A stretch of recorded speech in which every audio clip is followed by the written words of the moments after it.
రాంబాబు గారు, యాక్చువల్గా నేను అసాధారణ ఉపన్యాసం విందామని వచ్చా.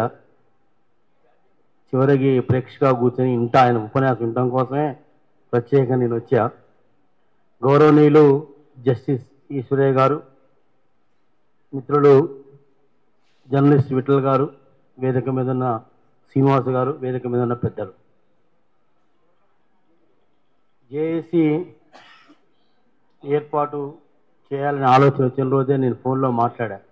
నీ ఆలోచన విధానం బాగుందన్నా, మిగతా వాళ్ళందరూ రాజకీయాలు ఉన్నాయి, కృష్ణయ్య గారు బీజేపీ రాజ్యసభ సభ్యుడు, ఇంకొక అతను ఇంకో పార్టీలో ఉన్నాడు, వచ్చి మోసం చేసేదో బీజేపీ పార్టీ కాంగ్రెస్ పార్టీ, మరి ఎవరిని అడగాలి మనం, నువ్వు కరెక్ట్ అడుగుతున్నావు, నువ్వు కరెక్ట్ మొగుడు దీనికి, నువ్వు రా అన్నా నీకు సంపూర్ణంగా మద్దతు ఇస్తా రాజకీయాలకు అతీతంగా అని ఫోన్లో చెప్పడం జరిగింది అన్నకి ఒక నెల రోజుల క్రితం. అయితే మిత్రులారా, సరే నేనైతే రాజకీయాలు మనం అన్న మాట్లాడుతారు, ఈ జిల్లా బిడ్డ, ఈ జిల్లా రాజకీయాల గురించి అన్నీ తెలుసు. మనం ఈ జిల్లా గురించి రాంబాబు చెప్పన్నాడు, మనం చెప్పాల్సిన అవసరం లేదు, మొత్తం తెలుసు అన్నకి. ఏ పార్టీ స్వభావం ఏంటి, ఏ ఒక్క వర్గాల స్వభావం ఏంటి, ఆయన ఆరితేరినవాడు. మిత్రులారా, ఎంత మోసం చేస్తున్నారో ప్రజల్ని, ముఖ్యంగా బీసీలని. ఒక చిన్న విషయం ఉదాహరణ చెప్పి నేను ముగిస్తాను. మన ఖమ్మం జిల్లాలో 571 సర్పంచులు ఉన్నాయి. ఖమ్మం జిల్లాలో 571 సర్పంచీలు, 42% రిజర్వేషన్ హైకోర్టులో స్టే వచ్చింది. ఈ ప్రకటించే ముందే ఈశ్వరయ్య గారు అనేక సందర్భాల్లో ఇది మీరు తప్పుడు విధానం ప్రకటిస్తున్నారు, ఇది అమలు కాదని అనేక సందర్భాలు చెప్తున్నారు. ఈ 571 పంచాయతీల్లో పాత పద్ధతి ప్రకారం 22.2% రావాలి. అంటే 22.2 అంటే అప్రాక్సిమేట్లీ 122 పంచాయతీలు రావాలి బీసీలకి. ఎన్ని వచ్చినాయండి? బీసీలకి 54 వచ్చినాయి, 9.5% వచ్చింది. కానీ ఏ రాజకీయ పార్టీ అయినా మేమందరం కలిసి ఒక కలెక్టర్కి ఒక రిప్రజెంటేషన్ ఇస్తే మేము ఎలక్షన్ ఆఫీసర్ రాస్తామన్నారు. ఆ తెల్లారి మేము ప్రెస్ మీట్ పెట్టాం, చెప్పాం. ఇంత పచ్చి అన్యాయం ఈ దేశంలో అక్కడ జరిగిందా? ఇంత పచ్చి మోసం ఎవరన్నా ఏ రాజకీయ పార్టీ అయినా కనీసం ప్రెస్ మీట్ పెట్టి ఇదేం అన్యాయం, మీరు ఇస్తాన్న 22.2% రిజర్వేషన్ ఇవ్వాల, కేవలం 54 మాత్రమే ఇచ్చారు.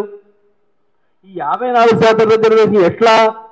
మీ జీవోనే కదా, మీరేట వ్యతిరేకం పెట్టారని ఇక్కడ ఉన్న సిపిఎం పార్టీ కానీ, సిపిఐ పార్టీ కానీ, లేకపోతే ఎంఎల్ పార్టీ కానీ, కాంగ్రెస్ పార్టీ కానీ, బీజేపీ పార్టీ కానీ, బీఆర్ఎస్ పార్టీ, ఏ పార్టీ అయినా ప్రెస్ మీట్ పెట్టి ఈ యొక్క దుర్మార్గాన్ని మాట్లాడిందా? మరి ఈ రాజకీయ పార్టీల స్వభావం ఏంటి, నిజ స్వరూపం బయటపడదా లేదా? ఒకటి. రెండవది, ఉమెన్కి 112 ఇచ్చారు, జనరల్ ఉమెన్కి. తర్వాత ఉమెన్ అండ్ జనరల్ 105 అంటే 236 ఇచ్చారు. 571లో జనరల్ సీట్లు 236, అంటే ఎవరైనా పోటీ చేయొచ్చు. ఇప్పుడు మనం ఫస్ట్ పేజ్ నామినేషన్ అయిపోయింది, ఇప్పుడు సెకండ్ పేజ్ నామినేషన్. మిత్రులారా, మీరు ఆలోచించండి, ఈ 236 సీట్లలో ఎంతమందికి ఎస్సీలకు ఇచ్చారు, ఎంతమంది ఎస్టీలకు ఇచ్చారు, ఎంతమంది బీసీలకు ఇచ్చారు? ఒక్కసారి ఆలోచించండి. నాకు తెలిసి శూన్యం. పోటీ చేయకుండా అనాసక్తితో ఉన్న గ్రామాలను మేము చేయలేవురా నాయన, మీకు డబ్బులు పెట్టలేము, మిమ్మల్ని ఆడ మేపుతాం మేము, మళ్ళీ మేము గెలిచిన తర్వాత. దీంట్లో ఇప్పుడు ఏంటంటే కొత్త సిస్టమ్. ఇప్పుడు ఆధిపత్య వర్గాలకు ఏంటంటే సర్పంచ్ పదవిలో లాభం లేదు, నిధులు రావట్ల ప్రభుత్వాల నుంచి. ఎంపీటీసీ వేస్ట్ అనుకోండి, ఇంతకుముందుకు సర్పంచ్ కూడా ఇప్పుడు లేదు, స్వయంగా పెట్టాల్సి వస్తుంది. ఏది ఆ ట్రాక్టర్ డ్రైవర్కి, లేకపోతే గ్రామ పంచాయతీ సెక్రటరీ, మన పరిశుభ్రకి డబ్బులు పెట్టాల్సి వస్తుంది ఆగస్టు 15కి, జనవరి 1కి. ఇదంతా మనకెందుకు? మనం హాయిగా పట్టణాలకు పోయి డబ్బులు సంపాదించుకొని మన హాయి ఎమ్మెల్యే సీటో డబ్బులు ఇస్తే ఎమ్మెల్యే సీటో, ఎమ్మెల్సీ సీటో, రాష్ట్రం సీట్ ఇస్తారు, మనకి ఇక్కడ ఎందుకు అనుకునే వాళ్ళు ఇవాళ అగ్రవర్ణ వాళ్ళు 150% మంది, 60% మంది ఇవాళ ఊళ్ళల్లో పోటీ చేయడం కూడా అనాసక్తిగా, ఈ కారణం లాభం లేదని, ఏమాత్రం లాభం లేదు సర్పంచ్ పదవి, అందువల్ల వదిలిపెట్టి రావడానికి ఇలా సిద్ధంగా ఉన్నారు. అందుకని మిత్రులారా, నిజంగా కాంగ్రెస్ పార్టీకి చిత్తశుద్ధి ఉంటే మనం ఓపెన్గా మాట్లాడుకోవాలి. నిజంగా బీజేపీ పార్టీకి చిత్తశుద్ధి ఉంటే 42% రిజర్వేషన్ అమలు కాదా? ఇక్కడ పార్లమెంటు సభ్యులు 8 మంది ఉన్నారు, బీజేపీకి సంబంధించిన పార్లమెంటు సభ్యులు 8 మంది ఉన్నారు. ఈ 42% రిజర్వేషన్ తెలంగాణ అసెంబ్లీలో పెట్టి దాదాపు సంవత్సరం అవుతుంది. అన్ని రాజకీయ పార్టీలు తీర్మానం పాస్ చేశారు, మేము అందరం సపోర్ట్ బీసీ సపోర్ట్ అని చెప్పేసి. మరి ఈ కాంగ్రెస్ పార్టీకి సంబంధించిన రాజకీయ పార్టీకి సంబంధించిన లోక్సభ నాయకుడు కానీ, బీజేపీకి సంబంధించిన లోక్పక్ష నాయకుడు కానీ పార్లమెంట్లో మాట్లాడారా? పార్లమెంట్లో తెలంగాణ అసెంబ్లీ బిల్లు పెట్టారు, తెలంగాణ బిల్లు పాస్ అయింది, మరి గవర్నర్ సంతకం పెట్టలేదు, రాష్ట్రపతి దగ్గర పంపించారు. మరి దీన్ని పార్లమెంట్లో చర్చించి ఓ బిల్లు చేసి దీన్ని రాజ్యాంగంలో చేర్చుదాం, మరి వాళ్ళకి న్యాయం చేద్దాం. అక్కడ మెజార్టీ ప్రజలు 90% ప్రజలు తెలంగాణలో ఉన్నారు. తెలంగాణ సాధించుకున్న పోరాటంలో కూడా బీసీ ఎస్సీ ఎస్టీ మైనార్టీలు, బీసీ ఎస్సీ ఎస్టీ వాళ్ళే ఉన్నారు, చనిపోయిన వాళ్ళు బీసీ ఎస్సీ వాళ్ళే ఉన్నారు, పదవులు అనుభవించే వాళ్ళు మాత్రం ఆధిపత్య వర్గాలు ఉన్నారు. మరి ఎవరన్నా చర్చించారా? మరి చర్చ ఇది మోసం కాదా? ఇది కాంగ్రెస్ పార్టీ చేసే మోసం కాదా? ఇది బీజేపీ పార్టీ చేసే మోసం కాదా? ఇప్పుడు రేపు శీతాకాల సమావేశాలు రేపైనా పెడతారా? పార్లమెంట్ మోషన్లో పిటిషన్ ఇవ్వచ్చు, ప్రైవేటు బిల్లు పెట్టవచ్చు, ఆ చర్చే పెట్టవచ్చు. మరి ఇంత పచ్చిగా దుర్మార్గం చేసి నీ బాధపడేది ఏంటంటే ఏ పార్టీ మాట్లాడట్లే అసలు దీని గురించి. అన్యాయం, రాజకీయ పార్టీ యొక్క స్వభావం ఏంది? అన్యాయాన్ని ఎదిరించడం. ఇంత దుర్మార్గమైన అన్యాయం కాగితాల్లో అవపడుతుంటే ఎదిరించకపోవడం చాలా బాధపడుతున్నాం. అసలు ఏం చేయాలో ఏం అర్థం కావట్లా. ఈ రాష్ట్రంలో, ఈ దేశంలో బీసీలకు జరిగే అన్యాయం ఎవరికి జరగట్లా. దుర్మార్గమైన అన్యాయం అన్ని రంగాల్లో జరుగుతుంది. కావున ఇవాళ మన కోసం బీసీ బిడ్డలకి అన్యాయం జరుగుతుందని ఒక దళిత బిడ్డ ముందుకు రావడం, మనం కనుక ఆదరించకపోతే మనం తప్పు చేసిన వాళ్ళు అవుతాం. అందువల్ల ఇవాళ విశాఖ మహారాజుని మనందరం గౌరవించి ఒక నాయకుడు కావాలా.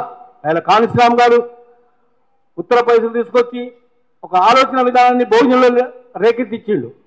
ఇవాళ నిజంగా అంబేద్కర్ మహానుభావుడు ఎస్సీ ఎస్టీకి చట్టసభలో రిజర్వేషన్ కల్పించిండు, బీసీలకి రిజర్వేషన్ కల్పించాలని ఉద్యమానికి మరో అంబేద్కర్ కమ్మానికి కృష్ణాధన మహారాజ్ అని నేను ఘంటాపదంగా చెప్తాను. నిజంగా ఇవాళ ఎవరు అది మాట్లాడలేదు, ఎవరు అది మాట్లాడాలా? ఆ రకమైన అది చిన్నగా రావచ్చు. ఒకప్పుడు తెలంగాణ ఉద్యమం కొంతమందితో ప్రారంభమైంది. ఇది తెలంగాణ ఉద్యమం నేను యాక్టివ్ ఎందుకు పాల్గొన్నా? బీసీల రాజ్యం వద్దని పాల్గొన్నా. నేను దొరల రాజ్యం వద్దంటే పాల్గొనకపోయాను. అంబేద్కర్ ఏం రాసిండు? చిన్న రాష్ట్రాలు వస్తే బహుజనులకు రాజ్యం వస్తుంది, అందువల్ల చిన్న రాష్ట్రాలు రావాలని ఆర్టికల్ 3 పెట్టిండు. అంబేద్కర్ మహానుభావుడు ఆర్టికల్ 3 పెట్టకపోతే ఈ రాష్ట్రానికి తెలంగాణ, ఈ దేశానికి తెలంగాణ రాష్ట్రం ఏర్పడపోయేది. మెజార్టీ పేరుతో వాళ్ళు దుద్దేవాళ్ళు. ఆ అంబేద్కర్ మహానుభావుడు చిన్న రాష్ట్రాలు వస్తే బహుజనులకు రాజ్యం వద్దని తెలంగాణ ఉద్యమంలో జైలు పోయినాం, లాఠీ దెబ్బలు తిన్నాం, కేసులు ఎదుర్కొన్నాం. కానీ దొరల పరిపాలనకు వచ్చింది మనకి. మరి ఇవాళ బహుజనుల పరిపాలన రావాలన్నా ఒక ఏజెండాతో మనం పోరాటం చేయాలి, ఒక లక్ష్యంతో పోరాటం చేయాలి. ఆ లక్ష్య వెలుగులో, వెలుగులో ఇలా చేస్తున్న వారికి మనం అండగా ఉండాలని, ఆ విధంగా ఈ జేఏసీ ఆవిర్భావ సదస్సులో ఈరోజు తీసుకున్న నిర్ణయానికి నేను మీ అండగా ఉంటానని, నా శక్తి మేరకు నేను పనిచేస్తానని నాకు ఈ అవకాశం ఇచ్చిన అధ్యక్ష వర్గానికి ధన్యవాదాలు.